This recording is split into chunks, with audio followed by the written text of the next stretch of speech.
Efraín Mor fue un sobreviviente del Holocausto y su historia se transformó para mí en un ejemplo y modelo de la fe judía, en un ejemplo y modelo de aquella chispa judía que al parecer nunca se apaga en ningún corazón.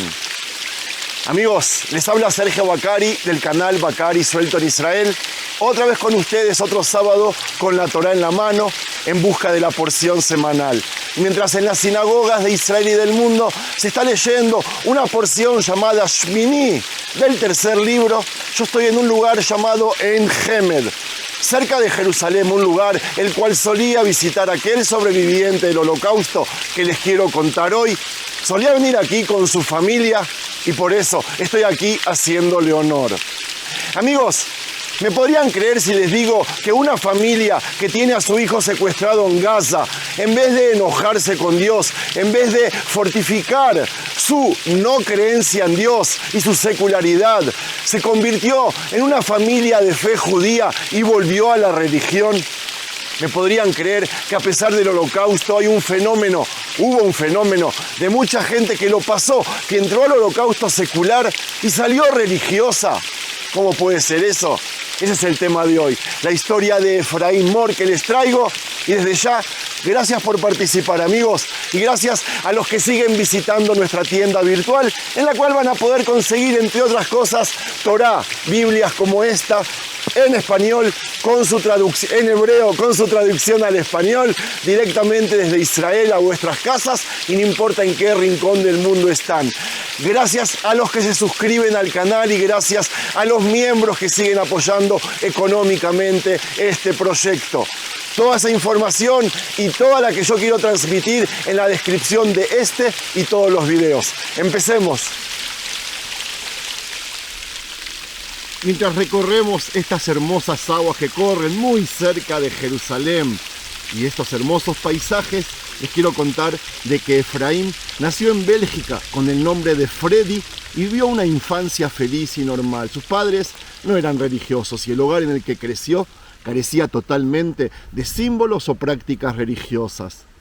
En mayo de 1940 los alemanes invadieron Bélgica y la hermosa infancia de Freddy se interrumpió de golpe. En 1942, los padres de Freddy sintieron que la soga se apretaba alrededor de sus cuellos y decidieron huir con él, que tenía 4 años, a Suiza. Pero los suizos, neutrales, cerraron sus puertas a los refugiados judíos, por lo que los padres de Freddy se disfrazaron de gitanos. Así, huyeron a Francia con la intención de cruzar desde allí la frontera hacia Suiza, pero el guía que debía ayudarlos a escapar los entregó a la Gestapo. Así, en solo 2 días sus padres fueron deportados a Auschwitz y Freddy, con apenas 4 años, se convirtió en un niño que tenía que ser su propio padre y su propia madre. Desde la sede de la Gestapo, Freddy fue llevado a un monasterio donde una monja lo recibió y lo llevó a un gran salón lleno de camas. En un instante, Freddy comprendió con su mente infantil que no estaba solo.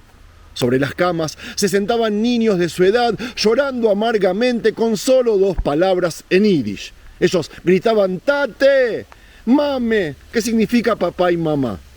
Un mes después, los alemanes conquistaron también Francia y Freddy fue enviado junto a un grupo de niños a un orfanato judío en París. Cierto día Freddy fue llamado a la oficina de la directora del orfanato, donde se encontraban 2 mujeres, madre e hija. Le preguntaron si hablaba francés y si quería irse con ellas. Pero Freddy creía que algún día sus padres volverían a buscarlo. Ellas le preguntaron ¿qué te gusta comer? Cuando Freddy dijo que le gustaban las tartas de manzana, le prometieron que si iba con ellas, recibiría una tarta tan grande que nunca había visto en su vida. Y Freddy, que estaba muerto de hambre, aceptó de inmediato. Un mes después, todos los huérfanos judíos que habían quedado en ese orfanato fueron llevados a Auschwitz. Así fue como la vida del pequeño Freddy se salvó por primera vez gracias a una torta de manzana.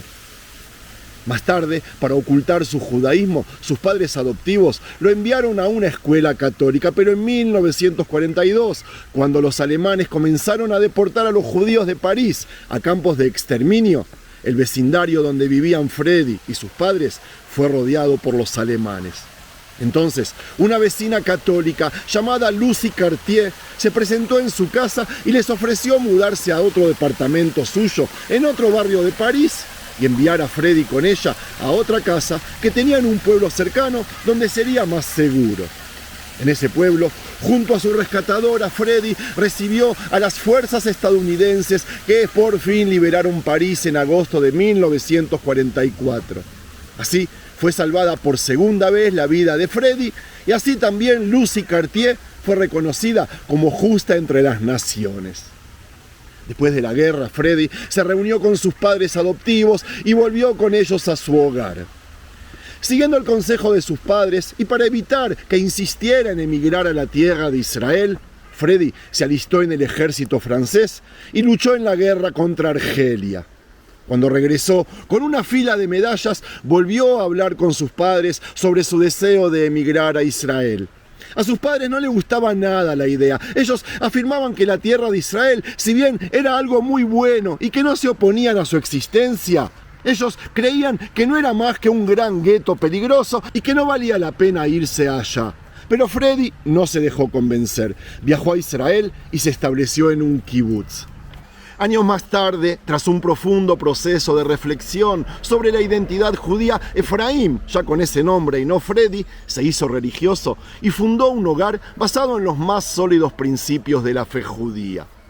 Hace un año exactamente, en estos días, entre el día del Holocausto y el día de la Independencia de Israel, Freddy, Efraim, fue invitado a recitar el Kaddish, una oración de duelo en honor a las almas de los mártires del Holocausto, en la ceremonia oficial del día del Holocausto en Yad Vashem.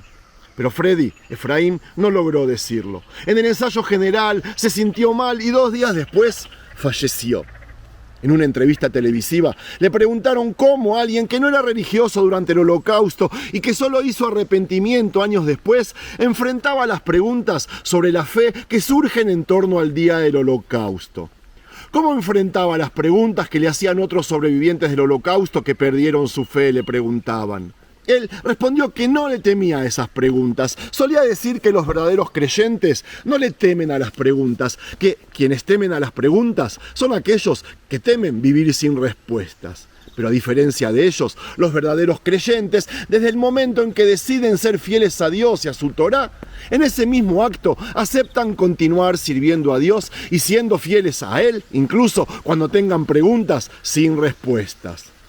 Esa es la esencia de la fidelidad, decía. La fidelidad al Creador, explicaba, se mide precisamente cuando surgen preguntas. Es entonces cuando se pone a prueba, porque plantea al creyente la necesidad de decidir. ¿Seguirá aferrado a su lealtad a Dios a pesar de las preguntas o lo negará a causa de ellas? Con todo eso, Efraim nunca habló mal de aquellos sobrevivientes del Holocausto que habían perdido su fe. Él sostenía que no existe en el mundo persona que pueda juzgarlos. Efraim era la prueba de que el perder la fe tras la Shoah no era una conclusión lógica inevitable. Él era la prueba de que la Shoah llevó a algunas personas a acercarse a Dios precisamente y no solo a alejarse de Él. Terminó aquella entrevista con la frase: quien cree tiene respuestas, incluso cuando no tiene preguntas. Amigos, Efraim podría haber tenido muchas preguntas para Dios, pero nunca las tuvo. Es cierto que no tuvo una infancia judía, ni siquiera una educación básica. Pero también es cierto que encontró a Dios igual que lo hizo nuestro patriarca Abraham, solo, a través de la reflexión y la búsqueda. Para un judío así, la fidelidad a Dios, a quien encontró, era tan importante que las preguntas mismas se convirtieron para él en respuestas. Él se alegraba tanto de tener preguntas porque le permitían demostrar su fidelidad al Creador que había encontrado. Y eso es totalmente cierto, amigos. Efraim tenía toda la razón y yo tengo una prueba de ello en esta porción semanal. En la porción Shemini, les cuento, la Torá nos describe cómo inmediatamente después de la inauguración del tabernáculo del Mishkan ocurrió una tragedia. Los 2 hijos de Aarón entraron al tabernáculo para ofrecer incienso y fueron consumidos por el fuego. De inmediato Moshe se dirigió a su hermano, y cito: y dijo Moshe a Aarón: esto es lo que habló el Eterno diciendo: con los que se me acercan seré santificado, y ante todo el pueblo seré glorificado. Y Aarón guardó silencio.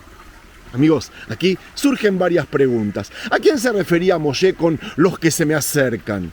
¿A Nadab y Abiú, los hijos de Aarón? ¿Cómo puede la muerte de ellos santificar el nombre de Dios?